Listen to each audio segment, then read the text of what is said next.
ԱՄՆ նախագահ Դոնալդ Թրամփը հայտարարել է, որ կհրամայի ջախջախիչ հարվածներ հասցնել Իրանի էլեկտրակայաններին և կամուրջներին, եթե Թեհրանը համաձայնագիր չկնքի։ Թրամփն Իրանին ժամանակ է տվել մինչև Երևանի ժամանակով ապրիլի 8-ի առավոտյան ժամը 4-ը, որից հետո նրա խոսքով Իրանում այլևս չեն լինի կամուրջներ և էլեկտրակայաններ։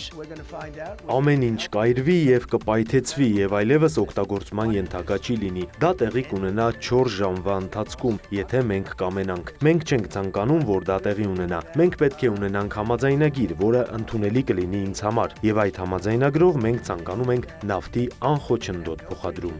Թրամփը նաև քննադատել է ՆԱՏՕ-ին, Հարավային Կորեային, Ճապոնիային և Ավստրալիային Իրանի դեմ պատերազմում Վաշինգտոնին օգնության չհասնելու համար։ Իրանից արձագանքել են ԱՄՆ նախագահի սպառնալիքներին։ Իսլամական հեղափոխության պահապանների կորպուսի ներկայացուցիչը դրանք անվանել է կոշտ հռետորաբանություն, որի նպատակն է արդարացնել ԱՄՆ-ի ռազմական ձախողումները։ ՄԱԿ-ը մտահոգություն է հայտնել Իրանի էլեկտրակայաններին և կամուրջներին հարվածելու սպառնալիքների առնչությամբ։ ՄԱԿ-ի գլխավոր քարտուղարը հիշեցրել է, որ քաղաքացիական, այդ թվում էներգետիկ ենթակառուցվածքները չպետք է հարվածների ենթարկվեն։ Դա արգելվում է միջազգային մարդասիրական օրենքով։ Իրանի սպորտի փոխնախարարն էլ երիտասարդներին, մշակույթի և սպորտի գործիչներին կոչ է արել մարդկային շղթաներ կազմել էլեկտրակայանների շուրջ ԱՄՆ-ի կողմից սպասվող հարվածներին ընդառաջ։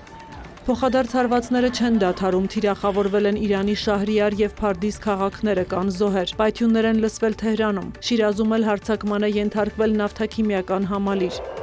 Իրանն իր հերթին հրթիռներ է արձակել Իսրայելի ուղղությամբ, անօդաչուներ են խոցվել նաև Սաուդյան Արաբիայում։ Բացի այդ, իրանական հարձակման վտանգի պատճառով փակվել է Սաուդյան Արաբիան Բահրեյնին կապող կարևոր կամուրջը։ ԱՄՆ կենտրոնական հրամանատարությունը հայտնել է, որ փետրվարի 28-ին ռազմական գործողության մեկնարկից ի վեր Իրանում ոչնչացվել է ավելի քան 13,000 թիրախ։ Պենտագոնի ղեկավար Փիթ Հեքսեթի խոսքով ապրիլի 6-ին Իրանին հասցվել են ամենամեծ թվով հարվածները։ Իսրայելն Իրանի քաղաքացիներին հորդորել է մինչև երեկոյան ժամը 9 չօգտվել գնացքներից և չմոտենալ երկաթգծերին, քանի որ դա կարող է վտանգել նրանց կյանքը։ Իրանի պետական հեռուստատեսությունն էլ հայտնել է, որ 14 միլիոն մարդ կամավորագրվել է կռվելու։ Միևնույն ժամանակ Պակիստանում Իրանի դեսպանը նշել է, որ պատերազմը դադարեցնելու Իսլամաբադի ջանքերը հասել են կրիտիկական ու զգայուն փուլի։ Ավելի վաղ Իրանը մերժել է ԱՄՆ-ի առաջարկած հրադադարի ծրագիրը, նշելով, որ ցանկանում է պատերազմի մշտական ավարտ։ Պակիստանի միջոցով Միացյալ Նահանգներին է փոխանցվել 10 կետից բաղկացած փաստաթուղթ։ Թրամփն Իրանի այս ծրագիրն անվանել է նշանակալի քայլ, շեշտելով, սակայն, որ այն բավականաչափ լավը չէ։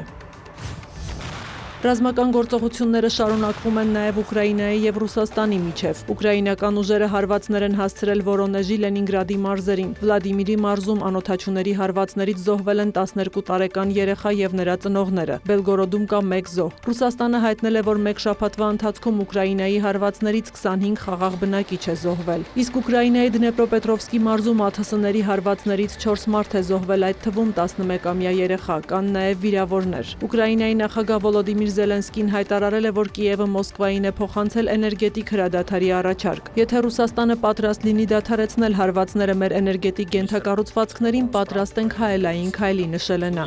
Զելենսկին հավելել է, որ Իրանի շուրջ իրավիճակի պատճառով նավթ արտահանող երկրներն, այդ թվում Ռուսաստանը, ավելի մեծ գումար են աշխատում, սակայն ուկրաինական հարվածները սահմանափակում են Մոսկվայի այդ հնարավորությունները։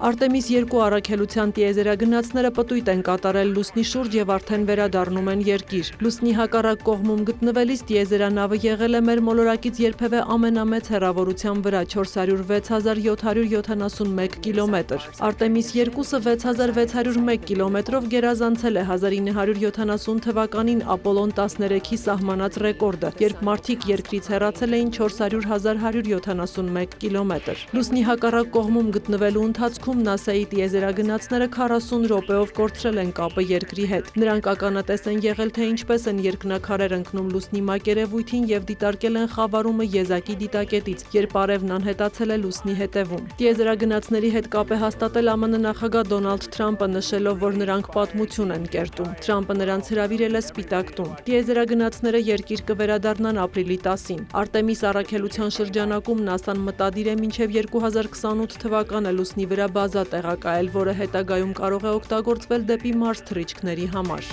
Սյուզաննա Չրաղյան, լուրեր։